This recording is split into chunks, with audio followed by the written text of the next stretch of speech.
তাম্রলিপ্ত পুরসভার কর বকেয়া রাখার অভিযোগ উঠল। তমলুকের একাধিক নার্সিং হোমের বিরুদ্ধে কর বকেয়া রাখার অভিযোগ করেছে রাজ্যের শাসক দলেরই এক কাউন্সিলর। সেই কাউন্সিলরের নাকি আবার নার্সিং হোমও রয়েছে।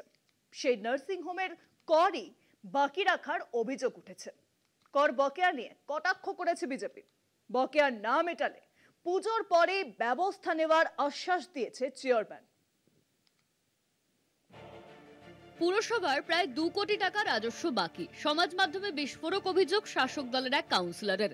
অভিযোগ শাসক দলেরই আরেক কাউন্সিলরের বিরুদ্ধে। সেই কাউন্সিলর আবার একটি নার্সিংহোমেরও মালিক বলে জানা গিয়েছে। অভিযুক্ত কাউন্সিলর 2019 সাল থেকে পুরসভার রাজস্ব দেননি। কাউন্সিলর নিজেই পুরসভার ট্যাক্স বাকি রাখায় চাঞ্চল্য ছড়িয়েছে। যেটা নার্সিংহোম চালানোর জন্য যে ট্যাক্স দেওয়ার দরকার হয় সেটাও উনি দেননি। আরও 12-14টা নার্সিংহোম আছে, তাদের নামগুলো এখনো বলিনি, তার দিকে বলেছি যে টাকাগুলো আগে জমা দিন। 2 কোটি টাকার মতো বকেয়া রয়েছে বলে মেনে নিয়েছেন পুরসভার চেয়ারম্যান দীপেন্দ্র নারায়ণ দে। নার্সিংহোমের মালিক ও তৃণমূল কাউন্সিলরেরও টাকা বকেয়া আছে। চেয়ারম্যানের বক্তব্য, তার সঙ্গে দেখা করে বকেয়া টাকা সেটেলমেন্ট করে যাবেন বলে জানিয়েছেন অভিযুক্ত কাউন্সিলর। উনি আসবেন, এসে ওই ব্যাপারটা যেটা বাকি আছে তিনি সেটা সেটেলমেন্ট করে দেবেন।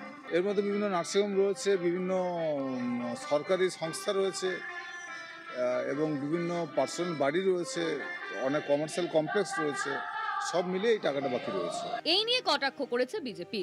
বিজেপির দাবি, যেহেতু তমলুকের একাধিক নার্সিংহোমের মালিক রয়েছেন তৃণমূলের নেতাকর্মীরা, তাই তারা ট্যাক্স ফাঁকি দেওয়ার সাহস দেখাচ্ছেন। এটাই তাদের অভ্যেস দাঁড়িয়ে গেছে। এই বকেয়া কবে পরিশোধ হয় সেটাই এখন দেখার।